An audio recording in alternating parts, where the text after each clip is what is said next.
Hello friends. So today we have brought a new topic for you, that is science behind lie detector tests, which includes polygraphy tests, narco analysis and brain mapping.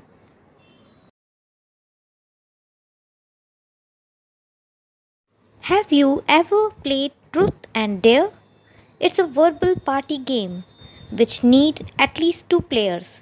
When you choose truth, you need to answer the question given truthfully, even if it embarrasses you. And if you choose dare, you have to perform a task. But that is just a game, which gives you a glimpse of pressure you may feel when you are asked a set of questions. But here, we are talking about the lie detector test, which is used by the CBI or police investigation team. Now, the goal of a lie detector is to see if the person is telling the truth or lying when answering certain questions. A polygraph is a machine in which multiple signals from the sensors are recorded on a single strip of moving paper, that is a graph. These sensors usually record person's breathing rate, person's pulse rate, person's blood pressure, perspiration rate, and sometimes arms and leg movement. So here you can see a sample polygraph, and you can also see that it has recorded the respiration activity, the cardio activity, activity sensors, skin resistance. So first of all, initial simple questions are asked to establish the standard from which later, that is the actual questions, are compared. And then the real questions are asked to the person and signals are recorded on moving paper. A well trained examiner is able to interpret changes in vital signs such as breathing rate, pulse rate, blood pressure, perspiration rate when a particular question is asked and the lie spoken is caught. Still, a polygraph test is not always perfect, as different people lie differently.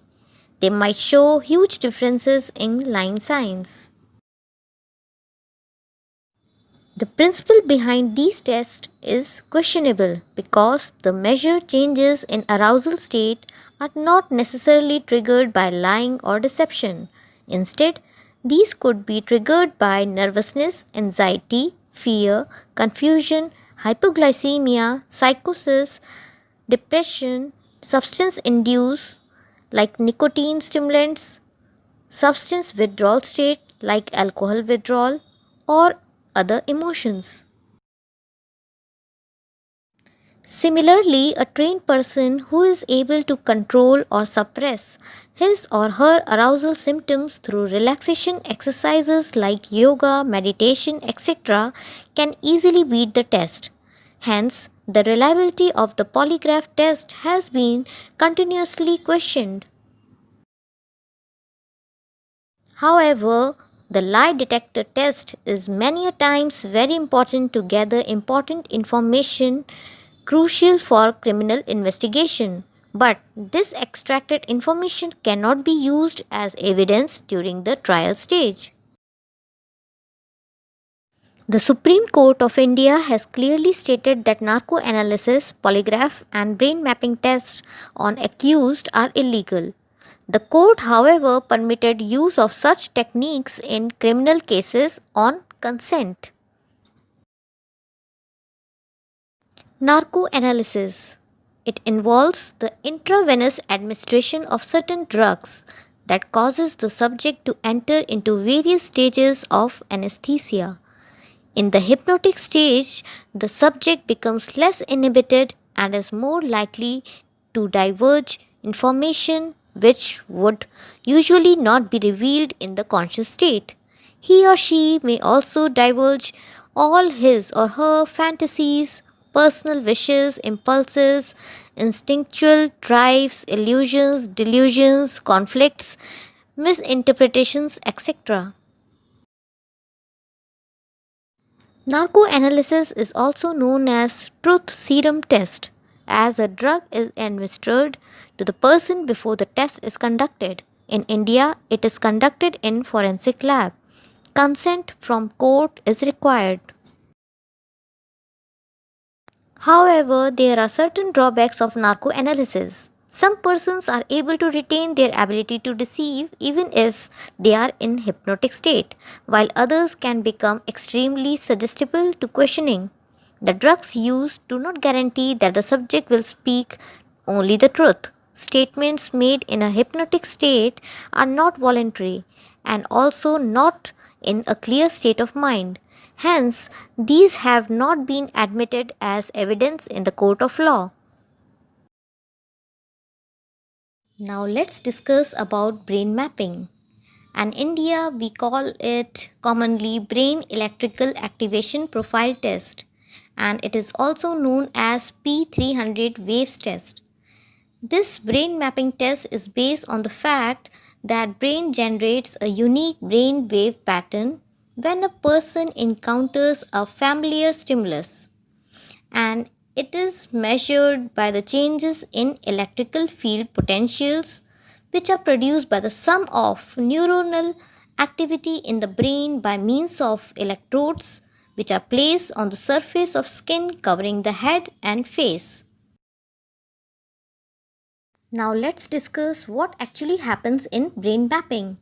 In this technique, the subjects are exposed to auditory, visual stimulus, which could be in form of pictures, videos, and sounds that are relevant to the facts being investigated alongside other irrelevant words and pictures, because we need to compare, we need a control, because to arrive on the facts, first of all we have to establish a control. So there are material probes and neutral probes. In the case of guilty suspects, the exposure of the material probes will lead to emission of P300 wave components, which will be duly recorded by the instruments. However, there are certain drawbacks of brain mapping.